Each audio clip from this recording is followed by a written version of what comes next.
Hello students, welcome to the PND coaching classes learn easily and smartly. तो आज हम देखने वाले हैं एक्सरसाइज 1.4 के पहले के एग्जांपल का पार्ट 2। जैसे कि पिछली वीडियो में हमने एग्जांपल नंबर 6 तक देखे थे और ये सारे जो कंसेप्ट है वो मिसलेनियस हैं इस चैप्टर के लिए। चलिए स्टार्ट करते हैं एग्जाम्पल नंबर 7 से। इसमें बोला गया है कि एक फंक्शन f है जो r टेंड्स टू r है, where fx is equal to x square minus 3x plus 2 ये फंक्शन डिफाइंड है। तो हमको फाइंड करना है value of the f of x। Okay, तो चलिए स्टार्ट करते हैं। क्वेश्चन में दिया हुआ है कि fx is equal to x square minus 3x plus 2। तो क्योंकि हमको ये फाइंड करना है तो इस fx की जगह हम रख देंगे ये वैल्यू, तो ये हो जाएगा f ऑफ x, यानी कि इस f ऑफ x की जगह हो जाएगा ये x square minus 3x plus 2।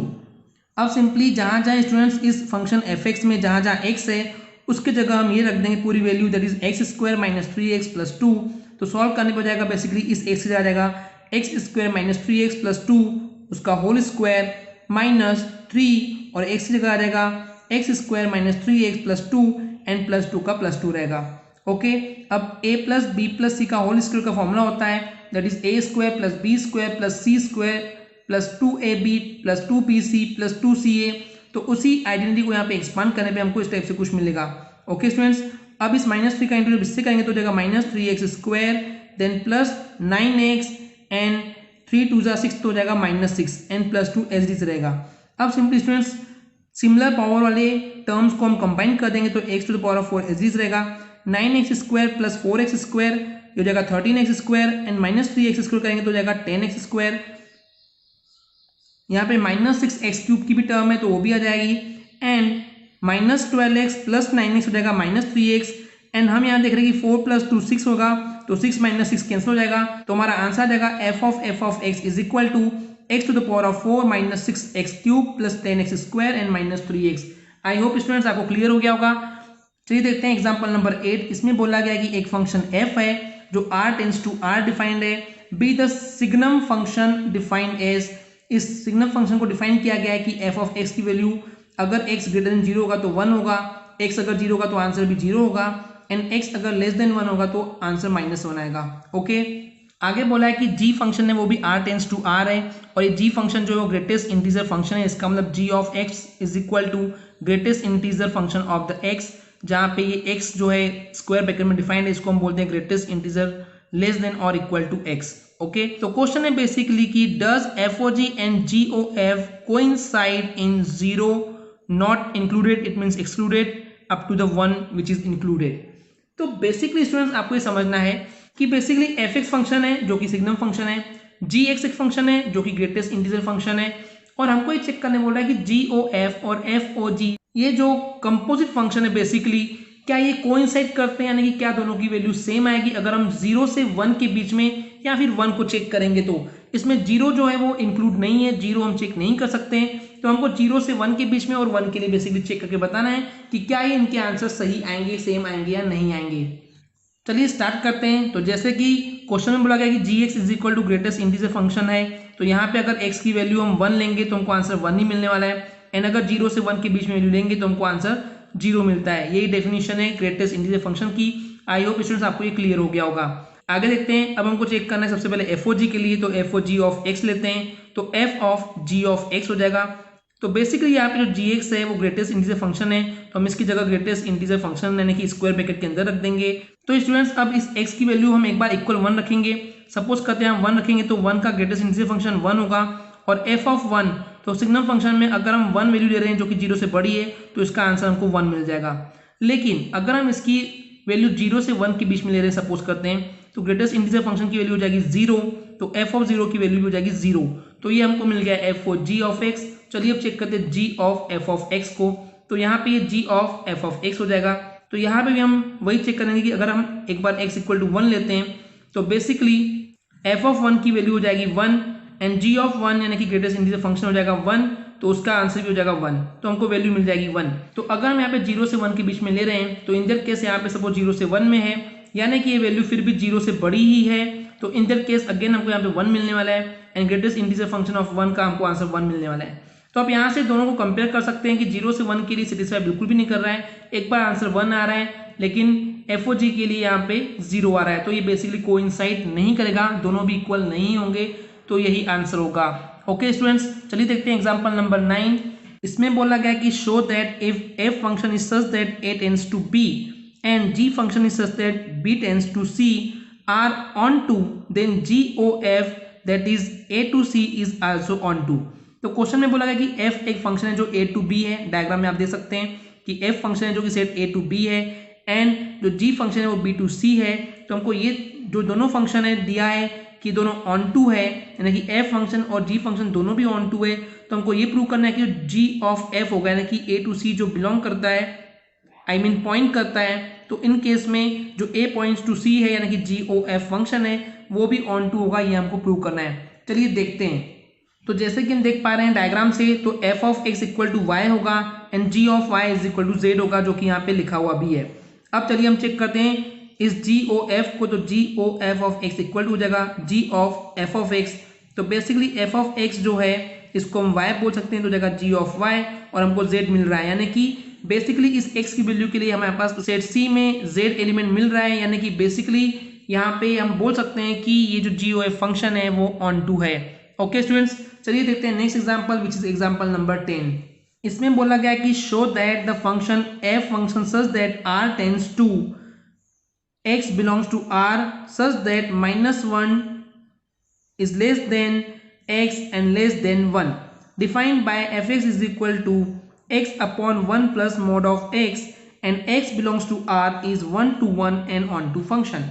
तो क्वेश्चन में बोला गया कि फंक्शन f है जो रियल नंबर से पॉइंट कर रहा है -1 और 1 के बीच में वैल्यू, यानी कि बेसिकली 0 एग्जिस्ट कर सकता है एंड 0 से निगेटिव में कुछ वैल्यू -1 के पहले की एंड 0 से लेकर के 1 से कुछ कम तक की, यानी कि 0.9 एंड -0.9 तक की पॉइंट कर सकता है। तो इसके अंदर यही वैल्यू आएगी, और जो फंक्शन डिफाइंड है वो है x upon 1 plus mode of x, और जो ये x ले रहे हैं हम वो रियल नंबर को बिलोंग कर रहा है। तो इसी तरीके से इस फंक्शन के लिए हमको ये प्रूव करना है कि 1 to 1 फंक्शन है एंड ऑन टू फंक्शन है। तो चलिए पहले चेक करते हैं 1 to 1 के लिए। जैसा कि हम दो वैल्यू लेते हैं, या तो x1 x2 या फिर xy, आप कुछ भी ले सकते हैं। तो चलिए हम यहाँ पे स्टार्ट करते हैं, लेट करेंगे f of x1 equal to f of x2 है। तो अगर मैं x1 पुट करूंगा यहाँ पे इस फंक्शन में, तो ये जाएगा x1 upon 1 plus mode of x1 and x2 put करूंगा तो जाएगा x2 upon 1 plus mode of x2। चलिए आगे देखते हैं। तो बेसिकली स्टूडेंट्स हम यहाँ पे अब x1 और x2 के मल्टीपल वेरिएशंस देखने वाले हैं। क्लास 11th में स्टूडेंट्स हमने पढ़े थे क्योंकि कभी भी मॉड्यूलस ऑफ x की फंक्शन की value multiple behaviours of the value पे डिपेंड करती है। इट मीन्स वो नेगेटिव भी हो सकती है, पॉजिटिव भी हो सकती है। तो चलिए अब 1 बाय 1 इसके अलग अलग वेरिएशंस देखते हैं कि सबसे पहले हम x1 को पॉजिटिव ले रहे हैं एंड x2 को नेगेटिव ले रहे हैं। तो इन दैट केस जब मोड हटाएंगे तो ये हो जाएगा x1 upon 1 plus x1 is equal to x2 upon 1 minus x2। जब इसको सॉल्व करेंगे स्टूडेंट तो ये हो जाएगा, इसको जब ट्रांसपोज करेंगे तो हो जाएगा x1 इंटू 1 माइनस x2, तो हो जाएगा x1 minus x1 x2 equal to, ऐसे इधर ट्रांसपोज होगा तो हो जाएगा x2 plus x1 plus x2। Okay, तो बेसिकली स्टूडेंट्स हम क्या कर रहे हैं, इस x1 प्लस x2 को इधर ट्रांसपोज करेंगे एंड x1 को इधर ट्रांसपोज करेंगे, तो ये हो जाएगा basically minus x1 x2 and minus x1 x2, यानी कि minus twice of x1 x2 and x2 minus x1 हो जाएगा। तो बेसिकली स्टूडेंट्स क्योंकि यहाँ पे x1 जो है पॉजिटिव है एंड x2 जो है ये निगेटिव है, तो हमको निगेटिव मिलने वाली है, यानी कि 2 ऑफ x1 x2 जो है ये निगेटिव हो जाएगी, बट x2 माइनस x1 जो है वो बेसिकली पॉजिटिव होगा। तो बेसिकली स्टूडेंट्स ये दोनों वैल्यू जो है LHS एंड RHS ये कभी भी इक्वल नहीं हो सकते हैं, तो हम सिंपली बोल देंगे कि 2x1 x2 is not equal to x2 minus x1, इसलिए जो x1 है वो कैन नॉट बी पॉजिटिव। जो हमने केस लिए थे वो x1 पॉजिटिव और x2 नेगेटिव का केस पॉसिबल ही नहीं है। ओके, तो इसी तरीके से अगर हम इसको इंटरचेंज करेंगे कि सपोज कर रहे हैं कि x1 नेगेटिव x2 पॉजिटिव, तो वो केस भी पॉसिबल नहीं होगा। तो अब दो ही केसेस है जो पॉसिबल हो सकते हैं स्टूडेंट्स कि x1 x2 या तो दोनों पॉजिटिव हो सकते हैं या फिर x1 x2 दोनों कैसे निगेटिव हो सकते हैं। चलिए अब केस देखते हैं कि दोनों जब पॉजिटिव होंगे तो उस केस में f of x1 equal to f of x2 जब रखेंगे तो ये हो जाएगा x1 upon 1 plus x1 equal to x2 upon 1 plus x2। जब इसको ट्रांसपोज करेंगे तो हमको मिल जाएगा x1 plus x1 x2 is equal to x2 plus x1 x2। तो x1 x2 कैंसिल हो जाएंगे, तो x1 इक्वल टू x2 हो जाएगा। तो इस तरीके से हम बोल सकते हैं कि फंक्शन 1 to 1 होगा अगर दोनों पॉजिटिव लेते हैं। तो चलिए अब चेक करते हैं नेगेटिव के लिए। अगर दोनों नेगेटिव लेंगे तो उस केस में क्या होगा, fx1 की वैल्यू हो जाएगी x1 upon 1 minus x1 and fx2 की वैल्यू हो जाएगी x2 अपॉन 1 माइनस x2। जब ट्रांसपोज करेंगे तो हो जाएगा ये x1 minus x1 x2 is equal to x2 minus x1 x2। तो -x1 x2 दोनों एक दूसरे से कैंसिल हो जाएंगे, तो अगेन हमको मिल रहा है x1 इक्वल टू x2। तो इससे कंक्लूजन पॉइंट ये मिलता है स्टूडेंट्स की जो बेसिकली फंक्शन है ये 1 to 1 है। तो एक पार्ट हमारा प्रूव हो चुका है। अब चलिए प्रूव करते हैं ऑन टू के लिए। तो ऑन टू के लिए हम लोग हमेशा लिखते हैं कि y is equal to F X and F X की जो वैल्यू है वो है x upon 1 plus mod of x। अगर हम यहाँ पे x को ग्रेटर देन और इक्वल टू 0 लेते हैं यानी कि पॉजिटिव लेते हैं तो अगेन ये हो जाएगा x अपॉन 1 प्लस x। तो यहाँ से जब ट्रांसपोज करेंगे तो हो जाएगा ये y plus Y x is equal to x। अब क्योंकि हमको x फाइंड करना है तो इस x वाले टर्म्स को एक साथ कर देंगे तो हो जाएगा y is equal to x minus y x. जब x कॉमन निकालेंगे तो हो जाएगा x 1 minus y is equal to y and इस 1 माइनस वाई को जब ट्रांसपोज करेंगे तो हो जाएगा y upon 1 minus y. Okay, तो अब इस x की वैल्यू के लिए हम चेक करेंगे क्या उसके पास कोई इमेज है। अगर हमको इमेज मिल जाती है तो हम सिंपली बोल देंगे कि ये फंक्शन ऑन टू है। चलिए चेक करते हैं कि f of x is equal to जो फंक्शन डिफाइन था तो अब उस x की जगह हमको रखना है कि y अपॉन 1 माइनस वाई। तो ये हो जाएगा basically y upon 1 minus y 1 plus mod में वैल्यू लेंगे 1 अपॉन 1 माइनस वाई। तो जब इसको सॉल्व करेंगे स्टूडेंट्स तो ऊपर तो एच डी रहेगा y अपॉन 1 माइनस वाई और यहाँ से जब मोड हट जाएगा तो वैल्यू मिल जाएगी। तो एलसीएम लेके सॉल्व करेंगे तो 1 minus Y plus Y upon 1 minus Y मिल जाएगा जो कि इस टाइप से दिखेगा। ओके स्टूडेंट्स, तो अभी 1 माइनस वाई कैंसिल हो जाएगा, minus Y plus y cancel हो जाएगा तो 1 लिखने की जरूरत नहीं है तो हमको मिल जाएगा y। तो इस तरीके से इस पॉजिटिव वाली कंडीशन के लिए हम बोल सकते हैं जब हम x greater than equal to 0 लिए थे तो उसके लिए बेसिकली यहाँ पे हमको सेट B में या बाद वाले सेट कोडोमेन में यहाँ पे हमको इमेज मिल रही है तो इस हिसाब से ये ऑन टू होगा। चलिए अब चेक करते हैं नेगेटिव वैल्यू के लिए। तो उस केस में y is equal to F x लेंगे एंड यहाँ पे जो वैल्यू जाएगी हो जाएगा x अपॉन 1 माइनस एक्स। जब इसको सॉल्व करेंगे तो ये हो जाएगा basically y minus x y is equal to x. अब क्योंकि हमको x फाइंड करना है तो इसको ट्रांसपोज कर देंगे तो हो जाएगा x plus Y x is equal to y. X common निकाल देंगे तो हो जाएगा 1 plus y is equal to y. तो x इज इक्वल टू हो जाएगा y अपॉन 1 प्लस वाई। अब इस x की वैल्यू के लिए चेक करेंगे क्या इसके लिए कोडोमेन में हमारे पास इमेज है या नहीं है। अगर वो एग्जिस्ट करती है तो बेसिकली फंक्शन ऑन टू हो जाएगा। चलिए वैल्यू पुट करके देखते हैं कि f x is equal to x की जगह पे रख देंगे y upon 1 plus y. Solve करने में मिलेगा y upon 1 plus y 1 plus y upon 1 plus y.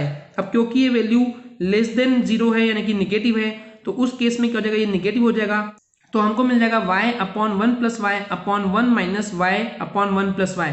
तो इसके अपॉन में कुछ भी नहीं तो 1 है तो एलसीएम सॉल्व करेंगे तो हो जाएगा 1 plus y minus y upon 1 minus y sorry upon 1 plus y. तो 1 प्लस वाई कैंसिल हो जाएगा तो हमको मिलेगा y upon 1 plus y minus y. तो यहाँ पे y और माइनस वाई कैंसिल हो जाएंगे तो हमको इक्वल मिल जाएगा y। तो क्योंकि हमने एफ एक्स लेके चले तो हमको y मिल गया है तो हम बोल सकते हैं कि जो फंक्शन है वो बेसिकली ऑन टू फंक्शन है। ओके स्टूडेंट्स, तो इस तरीके से कंक्लूजन पॉइंट आता है कि f जो है वो 1 to 1 भी है एंड ऑन टू फंक्शन भी है। आई होप क्लियर हो गया होगा। चलिए देखते हैं आज का last example that is example number 11। इसमें बोला गया कि लेट f एक फंक्शन है such that w tends to w। जो w है वो होल नंबर है। Okay, be defined as fn equal to n minus 1 if n is odd. जब n ऑड होगा तो fn फंक्शन डिफाइंड है n माइनस 1 एंड जब ये इवन होगा तो हो जाएगा fn equal to n plus 1। तो शो करना है हमको कि जो f फंक्शन है वो इन्वर्टिबल है। Find the inverse of f here w is the set of all whole numbers. तो सिंपल सी बात है स्टूडेंट्स, इवन और ऑड के लिए हमारे पास फंक्शन दिए हुए हैं और हमको बोला गया कि प्रूव करना है कि जो फंक्शन है बेसिकली इन्वर्टिबल है। तो बेसिकली जैसे हमको पता है स्टूडेंट्स कि अगर कोई फंक्शन इन्वर्टिबल है या नहीं है उसके लिए हमको पता करना पड़ता है, चेक करना पड़ता है कि वो function 1 to 1 and onto है कि नहीं। अगर ये function 1 to 1 and onto दोनों होगा तो उस केस में ही उसका इन्वर्टिबल पॉसिबल होगा। तो चलिए 1 to 1 के लिए हम चेक करते हैं। f of x1 equal to f of x2 लेके चलते हैं। तो इस केस में हम यहाँ पे मल्टीपल वैरायटी चेक करने वाले हैं कि यहाँ पे पहले x1 को ऑड ले रहे हैं एंड x2 को इवन ले रहे हैं। ओके, तो जब x1 ऑड होगा तो ऑड के लिए था n माइनस 1 हो जाएगा यानी कि ये x1 माइनस 1 हो जाएगा एंड जब हम x2 इवन ले रहे हैं तो उसके लिए हो जाएगा x2 प्लस 1। तो यहाँ पे सिंपली जब x2 को इधर लाएंगे तो x1 माइनस x2 हो जाएगा, माइनस 1 को जब उधर लेके जाएंगे तो जाएगा प्लस 1 तो 1 प्लस 1 2। पर स्टूडेंट्स कभी भी इवन और ऑड नंबर का डिफरेंस कभी भी हमको इवन नहीं मिलता है तो ये केस इम्पॉसिबल हो जाएगा। इसका मतलब ये ऑड एंड इवन का कंडीशन पॉसिबल है ही नहीं। ओके, तो अब हम चेक करेंगे बेसिकली कि या तो दोनों ऑड होंगे या फिर दोनों इवन होंगे। चलिए सबसे पहले चेक करते हैं कि लेट कर रहे हैं हम कि x1 और x2 जो है वो दोनों ऑड हैं। तो उस केस में fx1 इक्वल टू fx2 क्या हो जाएगा, तो fx1 हो जाएगा बेसिकली x1 माइनस 1 और f ऑफ x2 हो जाएगा x2 माइनस 1 जो कि इस टाइप से होगा। अब यहाँ पे -1 + 1 कैंसिल आउट हो जाएंगे तो हमको x1 = x2 मिल जाएगा। तो हम सिंपली बोल सकते हैं जब हम fx1 = fx2 लेके चले थे और हमको x1 = x2 मिल रहा है, इन केस ऑफ ऑड तो ये 1 to 1 हो सकता है। चलिए अब चेक करते हैं दोनों अगर इवन है तो उस केस में fx1 = fx2 लेके चलते हैं तो fx1 की वैल्यू हो जाएगी x1 + 1 and f of x2 की वैल्यू हो जाएगी x2 + 1। 1 से 1 कैंसिल हो जाएगा तो x1 = x2 मिल जाएगा। इस तरीके से हम बोल सकते हैं कि जो f फंक्शन है वो 1 to 1 है। ओके स्टूडेंट्स, अब हम बात करते हैं स्टूडेंट्स ऑन टू के लिए, जहां हम y = fx भी ले सकते हैं या फिर दूसरा केस हमने देखे थे कि FOG निकालेंगे। FOG के लिए वैल्यू अगर हमको x के लिए x मिल जाता है या y के लिए y मिल जाता है तो अगर वो आइडेंटिटी है तो बेसिकली हम बोल सकते हैं वो इन्वर्स ही हो जाएगा और उस केस में जो वैल्यू होगी इन्वर्स फंक्शन की वो हम x के इक्वल जो होती है वही लेते हैं। ओके स्टूडेंट्स, तो अब हम यहाँ पे एक सिंपली बात करने वाले हैं कि जैसे कि हमने पिछले वीडियो में आपको बताया था कि इवन ऑड के लिए हमको क्या करना पड़ता है। तो अगर इस टाइप से हम देख रहे हैं स्टूडेंट्स की कोडोमेन में जो W है बेसिकली वो सारे होल नंबर्स है। अब होल नंबर्स में आप कोई भी ऑड नंबर ले लीजिए और यहाँ पे बेसिकली डोमेन में इवन नंबर लेंगे तो हर एक के लिए हमको इमेज मिलेगी ही। आप प्रैक्टिकली जब ट्राई करेंगे y = fx पुट करेंगे तो आप वो खुद से भी एक बार कर सकते हैं जैसे कि हमने प्रीवियस वीडियो में दिखा चुके हैं। इसलिए ये चाहे तो आप सॉल्व कर भी सकते हैं या फिर थ्योरेटिकल भी लिख सकते हैं क्योंकि सारे होल नंबर हैं। आप होल नंबर्स को जब भी सॉल्व करने जाएंगे इवन इन ऑड के केस में तो आपको हमेशा कोडोमेन में वैल्यू मिल जाएगी और रेंज इक्वल टू कोडोमेन मिल जाएगा। तो सिंपली हम बोल सकते हैं कि जो फंक्शन है ये ऑन टू हो जाएगा। ओके स्टूडेंट्स, या फिर जैसे हमने सिखाए हैं आपको y = fx लेके चलिए, आप चाहें तो वैसे भी कर सकते हैं। अब चलिए हम बात करते हैं कि बेसिकली फंक्शन 1 to 1 भी है एंड ऑन टू भी है तो ये फंक्शन जो इन्वर्टिबल होगा। अब हम बात करते हैं स्टूडेंट्स कि हमको इसका इन्वर्स फाइंड करना है तो इन्वर्स हम दो तरीके से निकाल सकते हैं, y = fx से भी निकाल सकते हैं या फिर जैसे हमने देखे थे कि अगर g(f of x = x आ रहा है and f(g of y = y आ रहा है, इट मीन्स अगर ये आइडेंटिटी मैपिंग है तो उसको सॉल्व करने पे हम सिंपली बोल सकते हैं कि हम इन्वर्स फाइंड कर सकते हैं। ओके, और जो f इन्वर्स की वैल्यू होती है बेसिकली वो हमको x = वाली ही लेनी पड़ती है। तो बेसिकली यहाँ पे इन्होंने x और y के बदले m और n लिए स्टूडेंट्स, तो आप उसके बेस पे सॉल्व कर सकते हैं। अगेन ये आपके लिए असाइनमेंट है क्योंकि इस टाइप से हम बहुत सारे क्वेश्चन सॉल्व कर चुके हैं। अगर स्टूडेंट्स फिर भी आपको कोई दिक्कत आती है, कुछ प्रॉब्लम्स आती है तो आप अपने डाउट्स कमेंट सेक्शन के जरिए पूछ सकते हैं। आई होप आपको ये पूरा क्लियर हो गया होगा। आप चाहे तो सॉल्यूशन यहाँ से देख सकते हैं वीडियो में एंड आप सॉल्व कर सकते हैं क्योंकि इसमें कुछ भी नया नहीं है, इसलिए हम आपको ये सॉल्व करके नहीं दिखा रहे हैं। ओके स्टूडेंट्स, आई होप आपको क्लियर हो गया होगा। अगर आपको हमारी वीडियो से कुछ भी सीखने मिला या नॉलेज मिला तो प्लीज़ हमारे चैनल को सब्सक्राइब कीजिए एंड वीडियो को लाइक ज़रूर करें। आज के लिए इतना ही, थैंक यू।